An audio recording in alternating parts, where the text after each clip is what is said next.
File. In this Monday, June 18, 2018 file photo, Kemi Vargas, 8, cries as she talks about being separated from her father during an immigration family separation protest in front of the Sandra Day O'Connor U.S. District Court building in Phoenix. Child welfare agencies across America make wrenching decisions every day to separate children from their parents.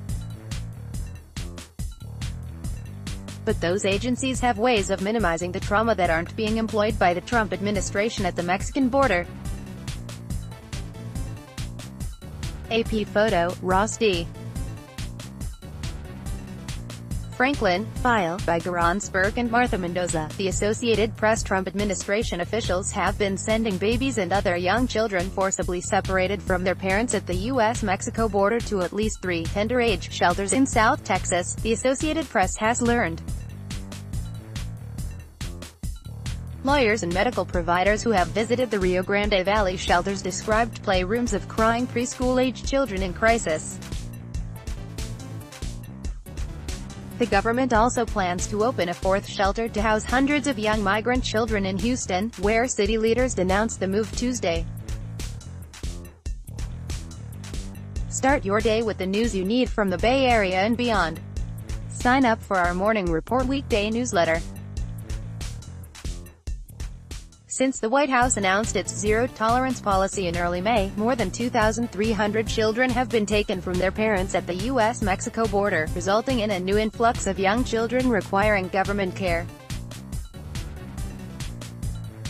The government has faced withering critiques over images of some of the children in cages inside U.S. Border Patrol processing stations. Decades after the nation's child welfare system ended the use of orphanages over concerns about the lasting trauma to children, the administration is standing up new institutions to hold Central American toddlers that the government separated from their parents. The thought that they are going to be putting such little kids in an institutional setting? I mean, it is hard for me to even wrap my mind around it, said Kay Beller, Vice President for Programs at Lutheran Immigration and Refugee Service, which provides foster care and other child welfare services to migrant children. Toddlers are being detained. Beller said shelters follow strict procedures surrounding who can gain access to the children in order to protect their safety, but that means information about their welfare can be limited. Houston Mayor Sylvester Turner speaks during a news conference opposing a proposal to place immigrant children separated from their parents at the border in a facility just east of downtown, Tuesday, June 19, 2018, in Houston. Brett Coomer, Houston Chronicle via AP. By law, child migrants traveling alone must be sent to facilities run by the U.S. Department of Health and Human Services within 3 days of being detained. The agency then is responsible for placing the children in shelters or foster homes until they are united with a relative or sponsor in the community as they await immigration court hearings. But U.S. Attorney General Jeff Sessions' announcement last month that the government would criminally prosecute everyone who crosses the U.S.-Mexico border illegally has led to the breakup of migrant families and sent a new group of hundreds of young children into the government's care. The United Nations, some Democratic and Republican lawmakers and religious groups have sharply criticized the policy, calling it inhumane. Not so, said Stephen Wagner, an official with the Department of Health and Human Services. We have specialized facilities that are devoted to providing care to children with special needs, and tender-age children as we define as under 13 would fall into that category, he said. They're not government facilities per se, and they have very well-trained clinicians, and those facilities meet state licensing standards for child welfare agencies, and they're staffed by people who know how to deal with the needs, particularly of the younger children. Until now, however, it's been unknown where they are. In general, we do not identify the locations of permanent unaccompanied alien children program facilities, said agency spokesman Kenneth Wolf. The 3 centers, in Combs, Raymondville and Brownsville, have been rapidly repurposed to serve needs of children including some under 5. A 4th, planned for Houston, would house up to 240 children in a warehouse previously used for people displaced by Hurricane Harvey, Mayor Sylvester Turner said. Turner said he met with officials from Austin-based Southwest Key Programs, the contractor that operates some of the child shelters, to ask them to reconsider their plans. A spokeswoman for Southwest Key didn't immediately reply to an email seeking comment. And so there comes a point in time we draw a line, and for me, the line is with these children, said Turner during a news conference Tuesday. This 2018 photo provided by Beata Mariana de Jesus Mejia Mejia shows herself with her son Darwin Michael Mejia in Quetzaltenango, Guatemala, before they left for the United States and crossed the border near San Luis, Arizona. On Tuesday, June 19, Mejia, who hasn't seen her 7-year-old son since he was taken from her a month ago, sued the Trump administration. She was released from custody while her asylum case is pending and thinks her son, Darwin, might be in a shelter in Arizona. Beata Mariana de Jesus Mejia Mejia via AP, on a practical level, the zero-tolerance policy has overwhelmed the federal agency charged with caring for the new influx of children who tend to be much younger than teens who typically have been traveling to the U.S. alone. Indeed, some recent detainees are infants, taken from their mothers. Doctors and lawyers who have visited the shelters said the facilities were fine, clean and safe, but the kids, who have no idea where their parents are, were hysterical, crying and acting out. The shelters aren't the problem, it's taking kids from their parents that's the problem, said South Texas pediatrician Marcia Griffin, who has visited many. Alicia Lieberman, who runs the Early Trauma Treatment Network at University of California, San Francisco, said decades of studies show early separations can cause permanent emotional damage.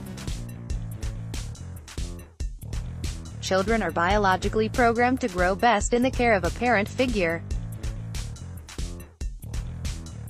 When that bond is broken through long and unexpected separations with no set timeline for reunion, children respond at the deepest physiological and emotional levels, she said. Their fear triggers a flood of stress hormones that disrupt neural circuits in the brain, create high levels of anxiety, make them more susceptible to physical and emotional illness, and damage their capacity to manage their emotions, trust people, and focus their attention on age-appropriate activities. Days after Sessions announced a zero-tolerance policy, the government issued a call for proposals from shelter and foster care providers to provide services for the new influx of children taken from their families after journeying from Honduras, El Salvador, Guatemala and Mexico. As children are separated from their families, law enforcement agents reclassify them from members of family units to unaccompanied alien children. Federal officials said Tuesday that since May, they have separated 2,342 children from their families, rendering them unaccompanied minors in the government's care. While Mexico is still the most common country of origin for families arrested at the border, in the last 8 months Honduras has become the fastest-growing category as compared to fiscal year 2017. During a press briefing Tuesday, reporters repeatedly asked for an age breakdown of the children who have been taken. Officials from both law enforcement and Health and Human Services said they didn't know how many children were under 5, under 2, or even so little they're nonverbal. The facilities that they have for the most part are not licensed for tender-age children, said Michelle Bryn, director of migrant rights at the Women's Refugee Commission, who met with a 4-year-old girl in diapers in a McAllen warehouse where Border Patrol temporarily holds migrant families. There is no model for how you house tons of little children in cots institutionally in our country. We don't do orphanages. Our child welfare has recognized that is an inappropriate setting for little children. So now, the government has to try to hire more caregivers. The recent call for proposals by the federal government's Office of Refugee Resettlement said it was seeking applicants who can provide services for a diverse population, of all ages and genders, as well as pregnant and parenting teens. Even the policy surrounding what age to take away a baby is inconsistent. Customs and Border Protection field chiefs over all 9 Southwest border districts can use their discretion over how young is too young, officials said. And while Health and Human Services defines tender age, typically as 12 and under, Customs and Border Protection has at times defined it as 5 and under. For 30 years, Los Fresnos, Texas-based International Education Services ran emergency shelters and foster care programs for younger children and pregnant teens who arrived in the U.S. as unaccompanied minors. At least one resident sued for the right to have an abortion in a high-profile case last March. For reasons the agency did not explain, 3 months ago the government's Refugee Resettlement Office said it was ending their funding to the program and transferred all children to other facilities. This came weeks before the administration began its zero-tolerance policy, prompting a surge in tender-age migrant children needing shelter. In recent days, members of Congress have been visiting the shelters and processing centers, or watching news report about them, bearing witness to the growing chaos. In a letter sent to Attorney General Jeff Sessions on Tuesday, a dozen Republican senators said separating families isn't consistent with American values and ordinary human decency. On Tuesday, a Guatemalan mother, who hasn't seen her 7-year-old son since he was taken from her a month ago, sued the Trump administration. Beata Mariana de Jesus Mejia was released from custody while her asylum case is pending and thinks her son, Darwin, might be in a shelter in Arizona. "I'd only got to talk to him once and he sounded so sad. My son never used to sound like that, he was such a dynamic boy," Mejia said as she wept.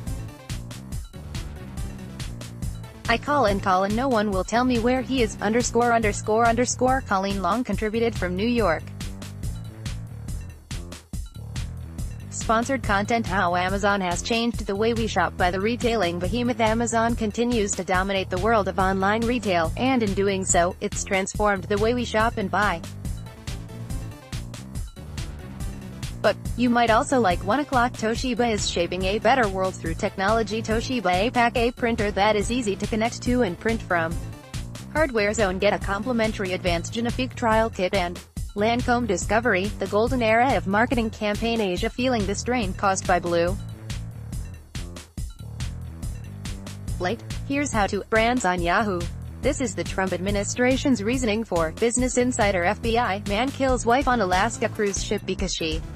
MercuryNews.com. Andre Iguodala told Warriors he was going to sign with. MercuryNews.com. Carolyn Hacks, I heard my husband telling his mother. MercuryNews.com. Recommended by